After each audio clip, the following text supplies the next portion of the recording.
Notre table ronde porte sur quelles initiatives remarquables au service des parcours patients. Donc pour aborder ce sujet, nous avons plusieurs intervenants. Marine Plantevin, directrice du Centre de santé mentale Angevin.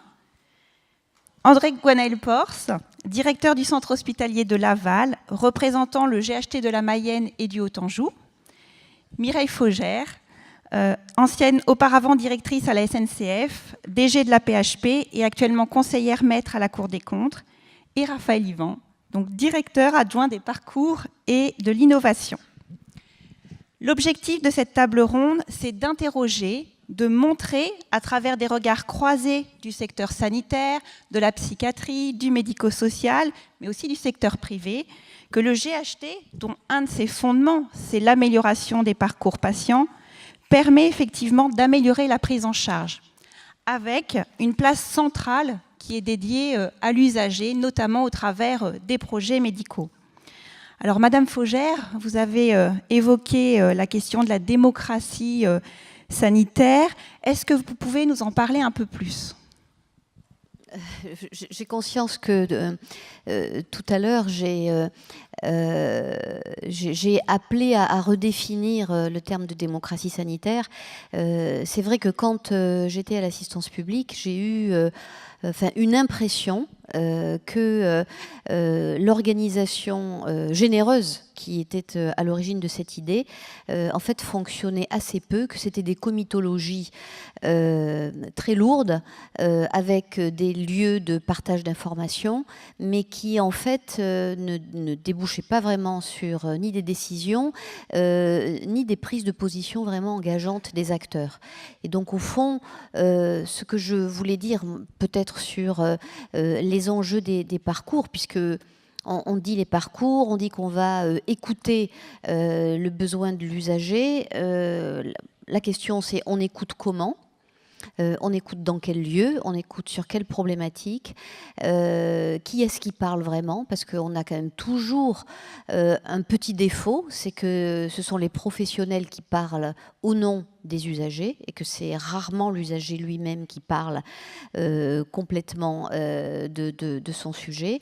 Et enfin, je crois que dans ces réflexions, il faut avoir en tête, je ne sais pas dans quelle dynamique et je ne sais pas à quel moment ça doit se boucler, mais qu'une fois qu'on a écouté les uns et les autres, il faut avoir vraiment à cœur de déboucher sur une plateforme partagée et engageante.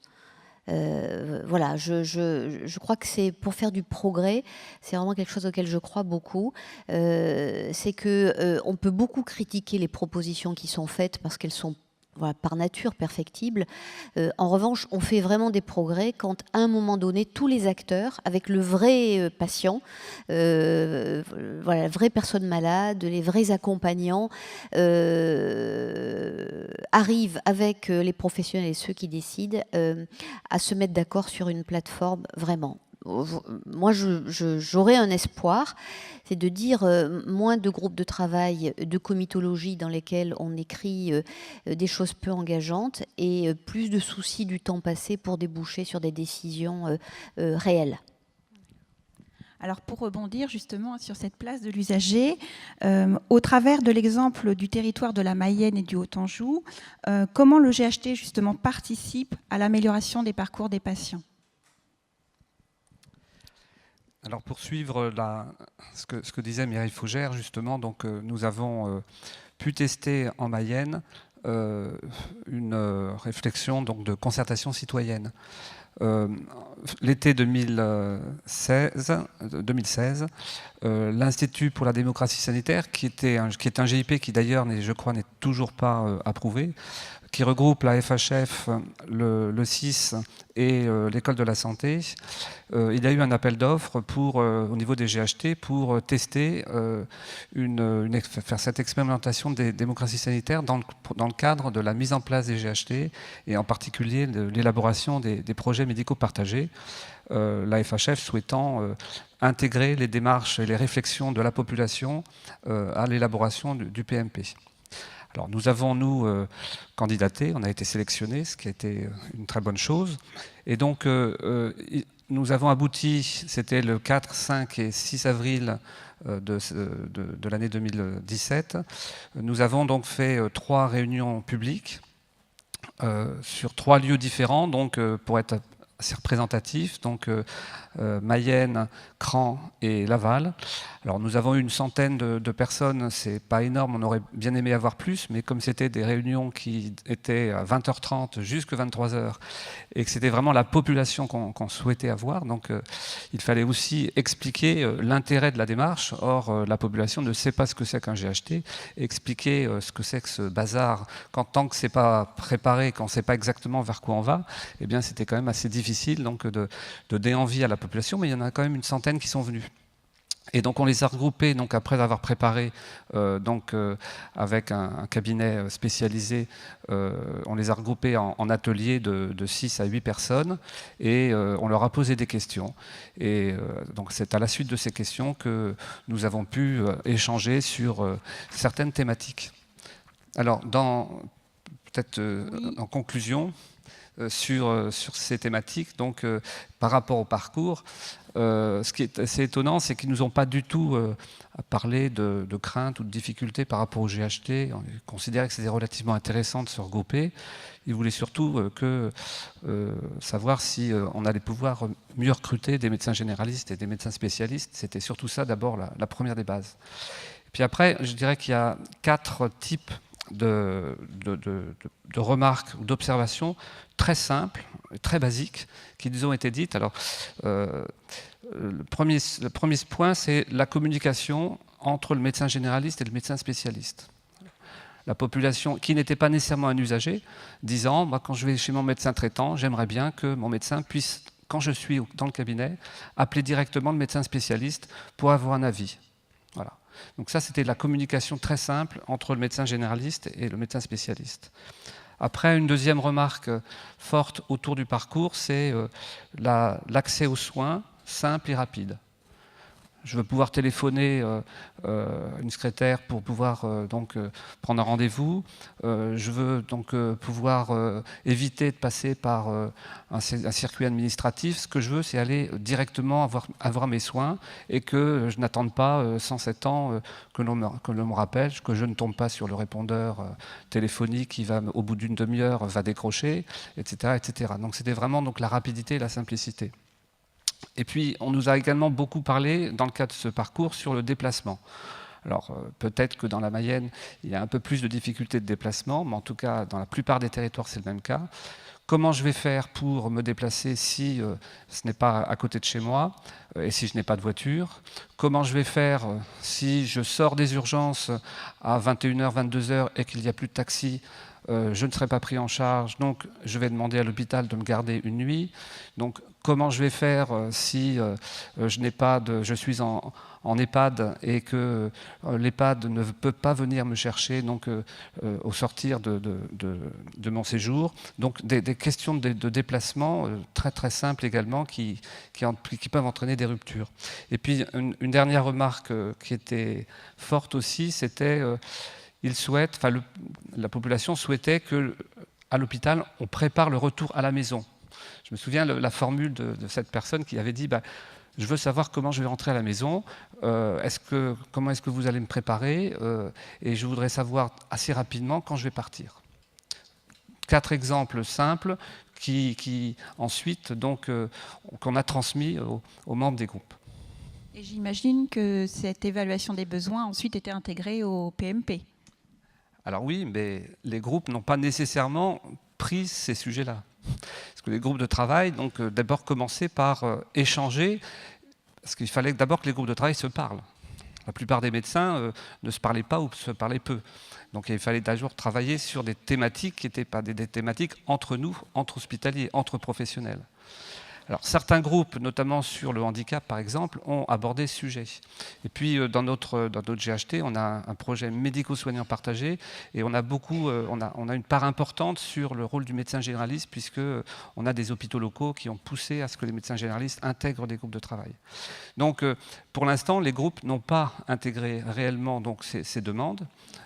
Ça sera plutôt, alors c'est en annexe de notre document, ça sera plutôt sur d'autres structures et d'autres réflexions, et notamment le comité des usagers.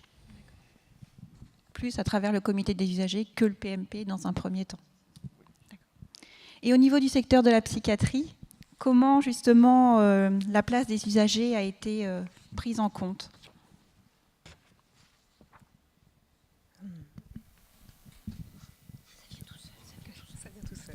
Pardon, excusez-moi. La place des usagers, comme cela vient d'être évoqué, en psychiatrie, elle a été prise en compte quand même depuis très longtemps. Et elle est à l'œuvre dans différentes expérimentations, différentes modalités d'élaboration des politiques de santé mentale par les acteurs eux-mêmes, dont des usagers parfois, pas toujours, mais qui sont donc à l'œuvre depuis plusieurs années en France. Alors, sont des dispositifs qui sont aujourd'hui regroupés, évoqués dans la loi de santé sous l'intitulé des projets territoriaux en santé mentale, mais il est aujourd'hui un petit peu tôt pour parler de la production de ces projets territoriaux, mais on peut par contre parler de ces expérimentations au travers de la France et du coup plus précisément en Pays de la Loire pour faire quelques focus régionaux aujourd'hui.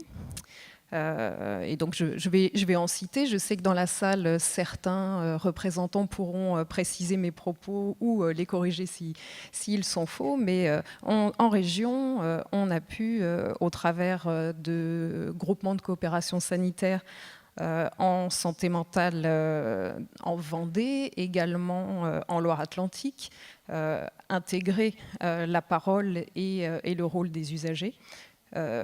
Également, et peut-être de manière plus importante, sous forme associative, dans la Sarthe, une association COPSI 72 a été créée par les acteurs du handicap psychique, dont les usagers.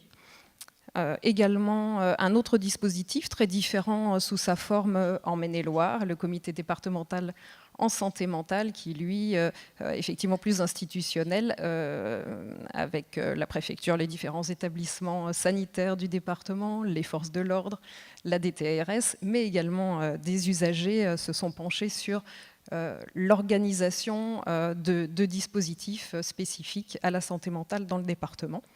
Mais on peut aussi citer depuis plusieurs années des initiatives plus locales au travers des conseils locaux en santé mentale dont se sont dotées certaines villes en région ou des dispositifs moins institutionnels. Et là, je citerai un exemple angevin, puisque c'est celui que je connais, avec une initiative comme Ici Angers, qui signifie initiative collective pour l'inclusion et qui associe des acteurs de la ville d'Angers, politique, la faculté, le CHU, le centre de santé mentale, mais également la mutualité française Anjou-Mayenne, pour travailler très concrètement à des dispositifs d'inclusion pour tout type de handicap, dont le handicap psychique, mais pas seulement. Donc tous ces lieux qui sont structurés très très différemment finalement dans leur forme juridique, qui recouvrent des acteurs différents, parfois c'est principalement sanitaire, et progressivement étoffent avec des participations du médico-social, du social, des usagers eux-mêmes, étaient, je pense, déjà en germe les préfigurateurs de l'article 69 de la loi de santé qui maintenant préconise l'élaboration de diagnostics collectifs, de plans d'action élaborés par les acteurs pour déboucher sur un contrat local et également aboutir à des formes de gouvernance dans des communautés psychiatriques de territoire. Alors, je voudrais quand même, parce que j'ai bien conscience que tout ça, ça peut paraître un petit peu techno, comme vous le disiez tout à l'heure, Madame Faugère, je veux quand même signaler que ces dispositifs qui incluent des usagers et des acteurs du champ de la santé mentale ont abouti en région à des choses très, très concrètes, à différents niveaux. Que ce soit sur le 44, l'organisation du parcours en pédopsychiatrie, qui était le sujet initial de la constitution du GCS, Dans le 49, c'est un logigramme d'intervention en urgence sous l'égide du SAMU et associant, articulant l'activité des forces de l'ordre et de la santé mentale qui a pu être mis en place, par exemple. Et puis, pour reparler de l'initiative ici à Angers, une expérience de job coaching qui a été mise en place. Donc on le voit à travers vos interventions que le GHT est vraiment un outil au service des parcours, notamment par la réaffirmation de la place centrale de l'usager, mais c'est aussi un outil de co-construction. D'ailleurs, M. Chauveau hier évoquait cette nécessaire co-construction, ce que les établissements de santé ont fait, hein. Mais comment est-ce qu'on va pouvoir demain articuler l'ensemble des projets, le projet territorial en santé mentale, le projet médical partagé, les projets au niveau du libéral avec les contrats locaux de santé, pour justement être dans une démarche plus globale et coordonnée. Madame Fauget ? Merci. Je veux bien dire un mot juste avant, très rapidement, sur cette idée de démocratie sanitaire. Je suis désolé de troubler l'animation. Il y a deux dimensions. Il y a la dimension expression collective dans la démocratie sanitaire.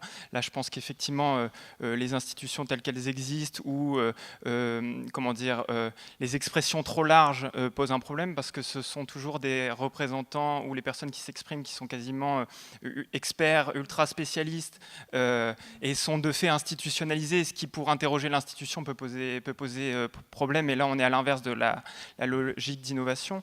Donc je pense qu'on a aussi à s'interroger sur nos méthodes d'animation et de consultation. Les outils technologiques peuvent être une part de la réponse. Il y a également d'autres outils d'animation, peut-être dans des groupes d'expression plus réduits, avec des focus group, des types d'animation qui permettent de prendre des paroles qui ne sont pas forcément écoutées ou entendues habituellement. Donc ça, c'est pour l'expression collective. Et ensuite, la deuxième dimension de la démocratie sanitaire, c'est l'expression individuelle des choix, des souhaits, des attentes des usagers. Et là encore, je crois qu'on a à réfléchir en termes de compétences, en termes d'outils, pour que non seulement les usagers aient connaissance de leurs droits, mais les moyens pour faire appliquer leurs droits et leurs souhaits. Je pense bien entendu, d'un point de vue plus clinique, à l'éducation thérapeutique, qui est un outil, à mon sens, à appuyer, à développer, mais également, là je fais de la pub pour le Psycom, qui est un groupement de coopération sanitaire créé par les établissements du GHT Paris Psychiatrie et Neurosciences, et qui donne de l'information, qui donne accès aux droits, et qui va notamment former des usagers à la prise de parole. Donc ce sont des petites choses, mais qui, d'un point de vue de l'expression collective et de l'expression individuelle, me semblent tout à fait fondamentaux. Pour ce qui est de l'articulation des différents projets, je l'ai dit dans ma présentation, mon point de vue, c'est qu'il y a peut-être trop de projets et trop d'espace, et qu'à force de faire de l'articulation, on perd des moyens pour aller au cœur de la question, sachant que le temps des professionnels, mais également des usagers, est compté. J'ai participé à une conférence de territoire à Paris, pour ne pas la nommer. C'est vrai qu'il y a beaucoup de discussions longues, mais des fois où j'y étais, il n'y a eu aucune prise de décision, et j'ai vu aucun projet émerger de ces échanges. À mon sens, pour parler de la psychiatrie, de la santé mentale, le niveau pertinent, mais qui pourrait être adapté très certainement via les contrats locaux de santé aux autres problématiques, c'est les conseils locaux de santé mentale, là, qui pour le coup, à un échelon, à une échelle locale, nous à Paris ce sont les arrondissements, donc qui permettent aux intervenants de se connaître, qui choisissent, parce qu'on ne peut pas tout travailler, une thématique de travail particulière. À Paris, c'est parce que c'est une des difficultés du territoire, c'est la question du logement qui a été retenue par beaucoup d'intervenants. Et la psychiatrie, la médecine de ville, le MCO, les bailleurs sociaux, les services sociaux vont se poser la question sur comment faciliter l'accès, améliorer le maintien dans le logement, prévenir l'apparition des troubles et des gènes du voisinage. Et on arrive très concrètement à apporter des solutions. Donc je pense que la démocratie sanitaire, elle est opérante si justement il y a des projets derrière et si on arrive à avoir une action concrète. Et justement, oui, Madame, Monsieur Port, justement sur votre vision, vous au niveau de votre territoire, de la Mayenne, cette coordination justement entre ces différents projets, dans une vision prospective. Il y en a quelques-uns dans la salle qui sont du territoire. D'abord, on ne comprend pas tout ce qui se passe et toute la technocratie qu'on met en place. on ne sait pas en plus ce que l'on veut faire avec les GHT, puisque c'est un objet qui est encore non identifié en matière d'objectifs. On a des idées, mais selon l'établissement, qu'il soit support ou partie, on a des idées différentes. Donc il faut essayer de se dégager de ces problématiques et il faut être présent évidemment dans les différentes réunions. Hein. Quand l'ARS nous invite, il faut y aller. Hein. Donc il ne faut pas non plus se laisser faire la chaise vide. Mais par contre, il faut se préoccuper du fond du sujet. Voilà. Et je pense que je reviens sur le sujet de la population. Moi, je pense que le meilleur moyen que l'on améliore le parcours du patient, c'est-à-dire qu'il n'y ait pas de rupture, eh bien, c'est de demander à l'individu ce qu'il veut précisément. Voilà. Parce que derrière, l'individu, pas encore patient, il fait confiance à son médecin, qu'il soit généraliste ou spécialiste. Il fait confiance aussi à la structure, à condition qu'il puisse l'atteindre pour des raisons de transport ou d'éviter son filtre. Donc commençons par ça. Voilà.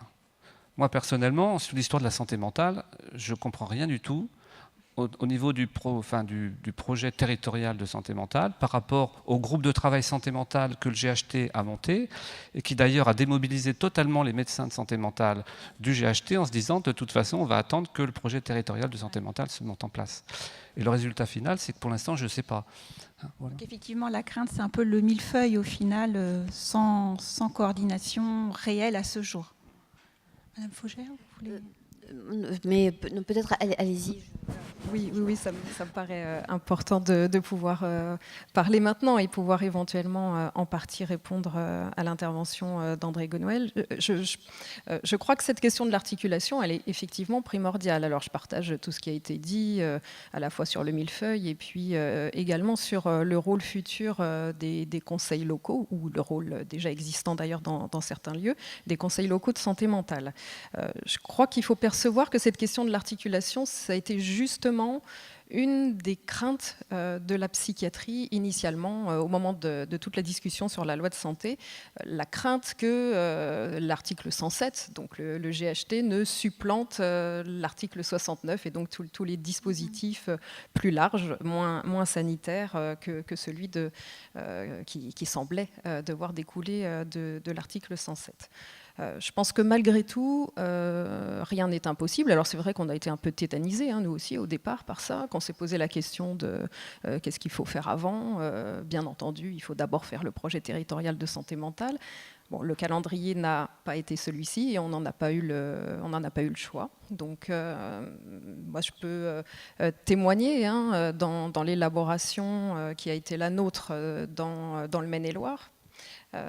Du fait que dès le début déjà de l'élaboration de la convention constitutive du GHT, cette question de l'intégration des autres dispositifs de la loi concernant la santé mentale et notamment la possibilité de se constituer en communauté psychiatrique de territoire a été pensée dès cette élaboration et qu'on a donc trouvé une place dans tous les éléments de gouvernance et de discussion pour un tel dispositif s'il devait se créer à l'avenir.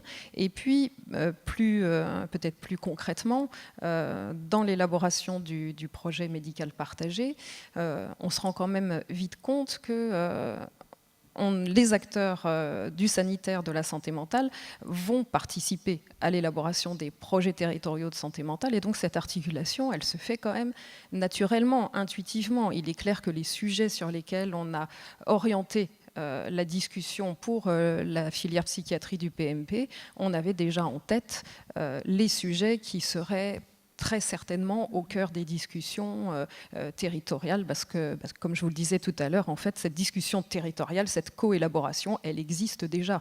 Et donc, c'est tout cet ensemble qui a nourri les objectifs du PMP pour la filière psychiatrie dans le 49. Et maintenant qu'on va commencer à travailler les projets territoriaux de santé mentale, on va, de la même manière, réussir à articuler en lien avec le projet du PMP. Donc la coordination est déjà en marche pour être dans une approche globale et transversale. Alors ça n'empêche pas un minimum d'effet millefeuille, ça on est bien d'accord, et la réunionite. Mais malgré tout, je crois qu'on peut dépasser l'idée que l'un supplante l'autre ou que les questions de calendrier vont nous empêcher de bien travailler ces sujets. Moi, je découvre un peu le calendrier dans lequel vous êtes, je pense que ce que vous dites, s'il y a quelque chose à retenir pour le futur, en termes de méthode, c'est que en fait, on ne perd jamais de temps à passer du temps sur la méthode. Parce qu'on pense quelquefois que la logique de l'action, on va se mettre tous autour de la table parce que c'est sympa, on s'écoute et il va en sortir quelque chose et puis après on se mettra d'accord.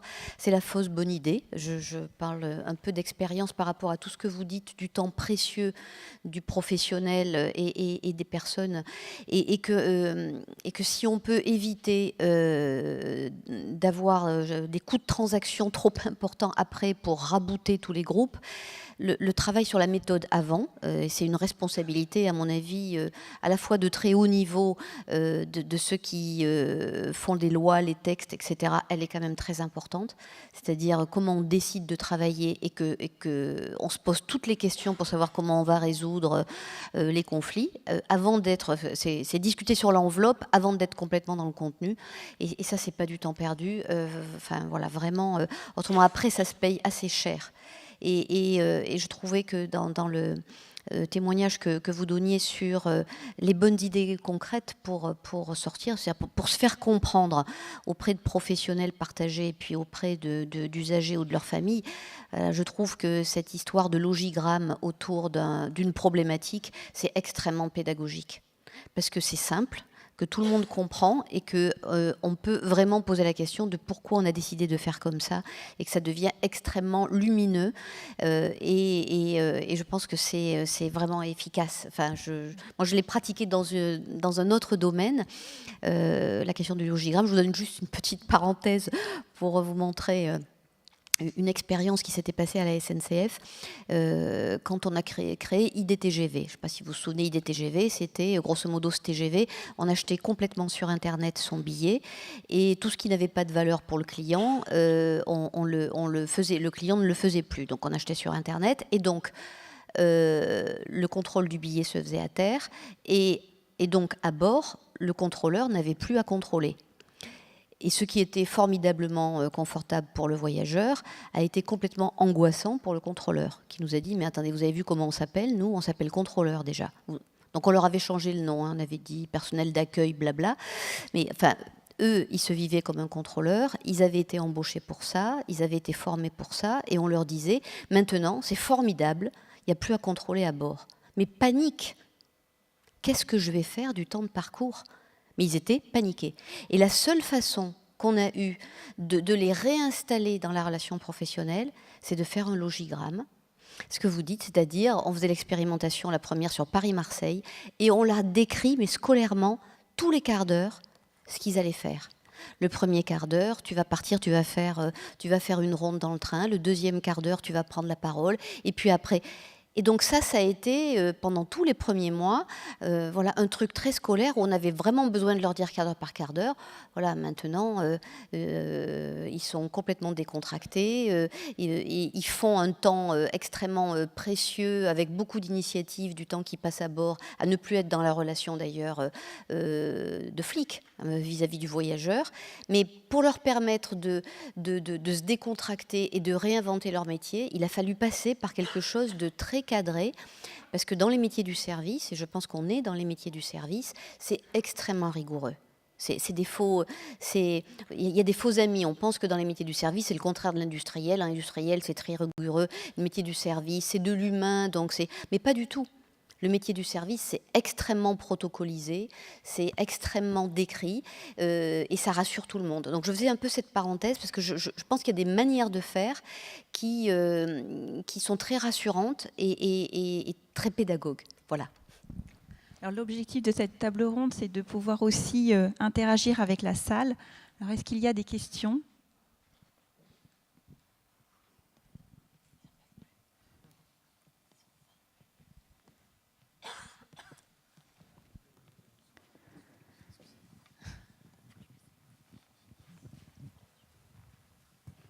Bonjour, j'ai plus une remarque qu'une question en fait. On parle depuis 2 jours des GHT avec la notion de territoire et je ne suis pas sûr qu'on ait bien défini ce que c'est qu'un territoire. Aujourd'hui, si je comprends bien, les GHT sont calqués quand même sur une organisation un peu administrative qui est en gros le département. Or, le parcours du patient n'est pas toujours lié à cette organisation. Et on parle beaucoup aussi d'organisation du parcours en lien avec ce GHT. Et je pense qu'il ne faudra peut-être pas oublier la coordination entre plusieurs GHT pour que les parcours soient toujours optimales et soient les mêmes pour tous les patients avec la même qualité rendue. Donc j'ai bien conscience que ce n'est pas une question, mais peut-être plus une piste de réflexion. Moi, sans vouloir chercher à donner une réponse, peut-être juste illustrer pour faire le lien avec mon propos sur le projet territorial en santé mentale. Vous l'avez évoqué, hein, le territoire, c'est le département qui a été choisi concernant les GHT en Pays de la Loire. C'est poser la question au moment du début de l'élaboration des projets territoriaux en santé mentale de quel était le territoire pertinent pour parler de ce sujet. Et on a eu une réponse peut-être très technocratique, administrative ou simpliste pour faire le lien avec notre discussion de tout à l'heure, pour éviter le millefeuille, la complexité et les 15 000 questions de coordination qui n'auraient pas manqué de se poser ensuite. Eh bien, nous avons convenu, bien que le texte ne nous y contraigne pas du tout, de faire des départements également les territoires d'appui de ces projets territoriaux en santé mentale. Alors ça vaut ce que ça vaut, mais quand la loi nous propose quelque chose de potentiellement complexe, notre réaction, ça a été d'essayer de le simplifier. Je viens dire un mot également. C'est vrai que le calendrier législatif a peut-être pas permis d'aller dans le détail vous parliez de méthodologie, de cette définition de ce que pouvait être le territoire. Bon, la psychiatrie, il y a le secteur à l'origine, donc ça pose déjà un cadre territorial qui, pour le coup, n'est pas du tout celui du médico-social et du social, et encore moins de la MCO. Donc, ce qui a posé des problèmes très concrets pour cette approche de territoire et de parcours. Très concrètement, quand on travaille avec les établissements médico-sociaux de Paris, potentiellement, ils peuvent tous se concentrer sur 1, 2, 3 secteurs. Pour autant, eux, ça ne va pas être leur logique de travail et ça va poser des gros problèmes. Après, il y a le territoire du point de vue du patient, voire même du professionnel quand il va au travail, c'est l'accessibilité des lieux de soins. Donc je pense qu'il y a une dimension aussi des bassins de vie qui est à prendre en compte, mais bon, là c'est un peu après la bataille peut-être, dans cette définition des territoires. Donc je pense que comme les parcours sont pluriels, les territoires sont également au pluriel, ce qui nous ramène peut-être à quel est le bon niveau pour la démocratie sanitaire et pour la définition des stratégies en santé publique. Maintenant que les GHT existent, je pense que c'est le territoire à investiguer et à investir, sinon on reviendrait à rebours et ça créerait d'autres désordres. Moi, je pense que la question n'est pas le périmètre, n'est plus le périmètre du GHT. La question, c'est, je reviens sur la population et puis l'objet du travail sur la démocratie sanitaire, c'est pour la population. Dans les réunions publiques, je me souviens très bien que lorsque on abordait le sujet du territoire, la population parlait de sa localité, de son territoire de santé. Je me rappelle à Cran, c'est Cran-Renazé, à la limite. Et puis après, quand ils vont à l'hôpital, ils vont plutôt à Château-Gontier. Et puis après, ils vont plutôt au CHU d'Angers. Et puis quand vous êtes à Mayenne, que vous avez de la spécialité, ultra-spécialité, vous allez plutôt à Rennes. Les territoires, au sens du parcours désolé, ou Fougères. Mais le parcours, il ne va pas tellement changer. C'est plutôt entre nous qu'il faut qu'on se coordonne pour améliorer, pour que le patient continue que son parcours s'améliore. On va pas détourner, enfin, je vais dire un gros mot, on ne va pas détourner le parcours. Parce que de toute façon, donc, le patient, comme vous le disiez, hein, il a une grande liberté. Donc, c'est plutôt le médecin généraliste qui va orienter le patient vers le centre hospitalier ou vers le CHU. Donc, notre projet médico-soignant partagé, il doit intégrer la notion de parcours, justement, mais pour apporter une meilleure réponse aux patients et pas une meilleure réponse aux institutions.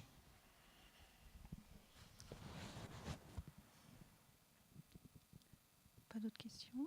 S'il n'y a pas d'autres questions, Donc, voilà. oui, on va Élodie continuer. va conclure. Donc effectivement, le GHT, on l'a vu, donc est un dispositif important, utile, une opportunité à saisir pour construire les parcours patients. Mais concrètement, en pratique, est-ce que dans votre expérience, vous avez pu constater une amélioration depuis la mise en place des GHT ? J'ai commencé à aborder dans ma présentation précédente quelques illustrations, donc je vais être très, très court. Déjà, je pense qu'il est peut-être un peu tôt pour évaluer les effets des GHT en termes d'innovation. Après, c'est ce qu'on a essayé de discuter. Je pense qu'il y a l'idée de territoire qui, pour le coup, n'est pas nouvelle. Des coopérations existaient avant les GHT et continueront à exister après les GHT. Deux exemples. La question de la précarité. On vient de mettre en place un pôle interétablissement, ce que permet la dernière loi. Là, pour le coup, c'est l'aboutissement de coopérations assez anciennes avec la constitution d'un réseau pour la psychiatrie et la précarité à Paris depuis 2003, donc avec les acteurs hospitaliers qui coopéraient depuis 2003, ont construit un réseau avec des projets communs, avec des partenariats qui étaient coordonnés, des discussions avec le SAMU social, avec Emmaüs Paris, etc., où il y avait un seul interlocuteur, c'était les différents représentants de ce réseau. Aujourd'hui, le GHT permet de clarifier ça, de donner vraiment une assise au projet commun et d'agir du point de vue de la gouvernance avec un chef de pôle interétablissement, un cadre de pôle interétablissement, ce qui permet de clarifier les choses et puis d'aller encore plus loin dans nos discussions partenariales pour travailler sur des systèmes d'information communs, pour avoir une visibilité et une force de frappe supérieure pour des formations aux partenaires et aux autres professionnels qui ne sont pas spécialisés dans la psychiatrie et précarité, et puis également dans nos discussions avec l'ARS, où clairement la constitution d'un pôle interétablissement nous a permis notamment d'avoir des moyens financiers supplémentaires pour accompagner les personnes migrantes. Donc là, c'est des exemples très concrets, avec peut-être les différents paramètres de ce que peut être une action pour améliorer les parcours, la formation, les partenariats, les systèmes d'information, des moyens financiers, des compétences, parce qu'à un moment donné, il faut aussi avoir ces moyens-là pour développer de nouveaux modes de travail. Et quelque chose qui me semble fondamental, une étude qui a été menée par ce pôle-là en partenariat avec le département d'épidémiologie sur, je ne sais plus si c'était une journée ou une semaine donnée, que l'ensemble des patients de la psychiatrie parisienne, on puisse faire un codage de leur parcours dans le logement. Donc savoir sur les dernières années, savoir s'il y a des ruptures dans le logement, des difficultés d'accès, s'ils vivent au domicile, dans un hébergement social, etc. Ce qui, derrière, va nous donner énormément de matière pour avoir une nouvelle approche et de nouveaux accompagnements. Donc je pense qu'on est vraiment dans le très concret. Et là, le GHT l'a permis. Et une meilleure visibilité, j'imagine également ? Une meilleure visibilité, parce qu'à un moment donné, quand on va voir Emmaüs Paris, le SAMU social, la ville de Paris, qu'on leur explique que nous, on a une ambition, une stratégie territoriale parisienne qui correspond à la réalité de la précarité, avec des personnes, notamment les personnes sans domicile fixe, qui sont énormément mouvantes. Donc leur répondre qu'il y a une sectorisation en psychiatrie, ça ne fonctionne pas. Et aller dire au SAMU social, à Emmaüs Paris, que nous, on veut faire un projet territorial parisien, mais par contre que nous, on représente uniquement le 14e, le 15e, le 16e arrondissement, à un moment donné, on ne peut pas travailler sérieusement avec eux. Quand on va les voir et qu'on dit qu'on a une continuité territoriale, là, on peut vraiment commencer à travailler des projets sérieusement. Donc je pense qu'on est vraiment dans le concret, et ça, le GHT permet d'aboutir ou de renforcer cette réflexion. Mais est-ce qu'au final, le GHT est vraiment un dispositif innovant au service des parcours, quand on sait qu'en psychiatrie, on n'a pas attendu la mise en place des GHT pour avoir une démarche partagée et territoriale ? Je prenais le micro parce que je pensais que c'était la question piège pour me faire dire que, non, bien entendu, le GHT ne représentait aucune innovation pour la psychiatrie. Une réponse nuancée, enfin, ça dépend de quel point de vue on se place. C'est vrai que si on veut parler d'innovation quant à la méthode d'élaboration par les acteurs, il est clair qu'au regard de ce que j'évoquais tout à l'heure en termes d'antériorité de cette co-construction au-delà des frontières d'un établissement, c'est pas vraiment ça qui peut pour nous faire œuvre d'originalité.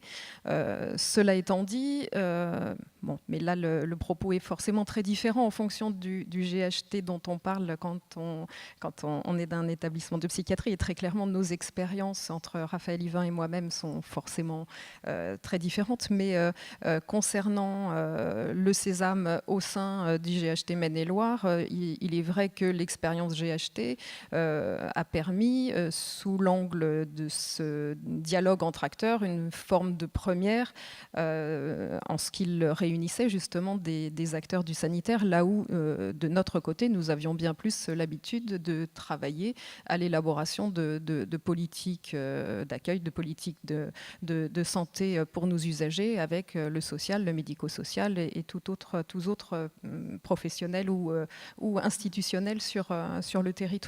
Donc rien que sous cet angle-là, le fait de se parler de manière plus structurée entre établissements sanitaires spécialisés ou non, ça c'est quelque chose qui sera forcément producteur d'initiatives et d'innovation dans nos manières de fonctionner.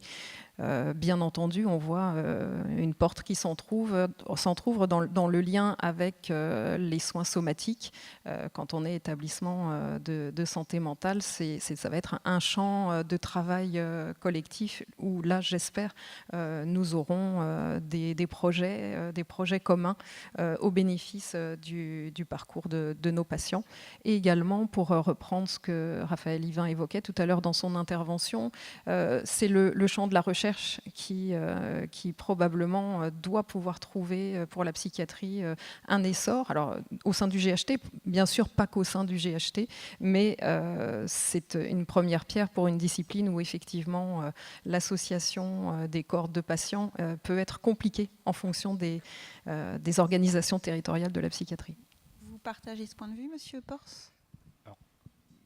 Pas nécessairement sur la psychiatrie, c'est pas mon domaine complètement. Au niveau, c'est vrai qu'aujourd'hui, les GHT, vis-à-vis des patients, je ne pense pas qu'on puisse dire qu'il y ait quelque chose de probant qui en sorte. Déjà, donc les établissements, enfin sur le plan institutionnel, on va dire, les établissements, les médecins se parlent, et c'est une très bonne chose. Ce qu'on disait la semaine dernière en comité stratégique, faut essayer de mettre en œuvre maintenant le projet médical partagé. Il faut trouver une bonne méthode, faut aller relativement lentement, mais il faut y aller sûrement. On a eu 17 groupes de travail. Si dans l'année, chaque groupe de travail fait une action concrète, ça fera 17 actions concrètes en un an. Rien que ça, je pense qu'on peut être content. Alors j'avais une dernière question avant de terminer. C'était au final, donc le GHT permet, pour objectif l'amélioration des parcours, avec effectivement des acteurs qui vont se mettre en place sur le territoire pour pouvoir mettre en œuvre ces actions. Mais au final, en pratique, comment on va faire en sorte pour que l'intérêt général prenne le pas sur les intérêts individuels à agir afin justement d'améliorer les parcours ? Ça, c'est une question quasi de cours, hein, l'intérêt général et l'intérêt individuel. En fait, pour résoudre la question de l'intérêt général, il faut être capable, et je reviens toujours là-dessus, sur le fait que, in fine, après le travail d'écoute et de groupes de travail et de synthèse entre les groupes de travail, en fait, vous allez conclure sur un certain nombre de décisions qui vont être des décisions partagées. Et c'est à ce moment-là qu'on fait converger les intérêts individuels et l'intérêt général. Par définition, la somme des intérêts généraux n'est pas l'intérêt, des intérêts particuliers n'est pas l'intérêt général. Par définition, c'est des tensions. l'intérêt général. Et l'intérêt général, c'est des choix. Et c'est la raison pour laquelle je pense vraiment, d'une manière ou d'une autre, hein, que quel que soit votre produit de sortie, ça soit par exemple, comme vous le disiez, il y a 6 thèmes prioritaires, 10 thèmes prioritaires sur lesquels on a décidé d'avancer, être capable là-dessus d'avoir une plateforme qui est une plateforme d'accord partagé. Moi, j'ai cette expérience d'avoir fait partie d'un think tank sur l'organisation du système de santé en France et qui avait consisté à prendre dans la population des gens complètement au hasard, de manière très différente, de les écouter. On les avait formés très longuement. C'est-à-dire pendant des week-ends entiers, ils avaient entendu des professionnels français et internationaux leur raconter à la fois l'organisation et les enjeux médico-économiques et financiers de la santé. Et à la fin, ils devaient se mettre d'accord tous, c'est-à-dire du chômeur de Languedoc-Roussillon à la personne cadre dirigeant à Paris, etc. Ils devaient se mettre d'accord sur les renoncements collectifs de confort pour faire en sorte qu'on ait un système de santé finançable en France. Et ce qui avait été le plus intéressant, c'était cette dernière journée dans laquelle ils étaient enfermés jusqu'à ce qu'ils trouvent la plateforme commune signée par tous. Et donc, au fond, dans tous ces travaux, moi, ce que je dis, c'est qu'on arrivera à la notion d'intérêt général quand il y aura un accord partagé qui ne sera pas parfait, hein, qui répondra pas aux besoins de tous, mais qui sera la plateforme sur laquelle on va avancer. C'est très important, si on doit faire de la mise en scène, de mettre en scène ça. Il y a peut-être, alors je ne sais pas, 10 projets. Ces 10 projets, voilà ce qu'ils sont. On est d'accord et on les défend tous avec les mêmes mots. Et je trouve que c'est incroyablement facilitateur. Alors après, c'est pas pour les siècles des siècles, hein, c'est pour ce travail à ce moment-là. Vous le recommencerez dans 1 an ou dans 2 ans. Mais avec toute cette comitologie quand même, si vous sortez un truc qui est complètement la synthèse des groupes de travail, de machin très intelligent, sans truc lisible pour tous, sur des problématiques... et je reviens à l'exemple que vous donniez, vous voyez, je me dis, quand même, les choses n'avancent pas beaucoup. Hein. Je me souviens à l'assistance publique, quand j'étais arrivée, on avait fait une enquête auprès des patients pour savoir... dans leur rapport avec l'hôpital, puisque c'était l'assistance publique, qu'est-ce qui était le plus important ? Là où on était bon et là où on n'était pas bon, et qu'est-ce qui était le plus important pour eux ? Et le plus important pour eux, qu'on ne faisait pas bien, c'était soigner la sortie de l'hôpital. C'est-à-dire que quand on sortait de l'hôpital, ils avaient des mots très forts en disant « on est abandonné » et on demande que vous nous organisiez l'articulation entre l'hôpital et le médecin de ville. Vous voyez, c'était il y a 7 ans avec les mêmes mots. Et l'autre sujet sur lequel, pour nous, c'est pas possible et vous arrêtez pas de parler d'accessibilité aux soins, c'est on n'arrive pas à prendre rendez-vous à l'hôpital. Donc des trucs tout simples comme ça. J'ai acheté, pas j'ai acheté, parcours.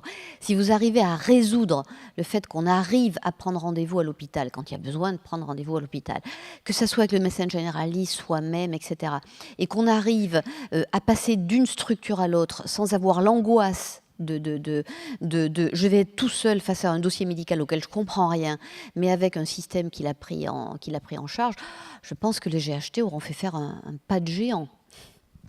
Je vous propose, afin de respecter le temps imparti, qu'on s'arrête là. Merci pour vos interventions.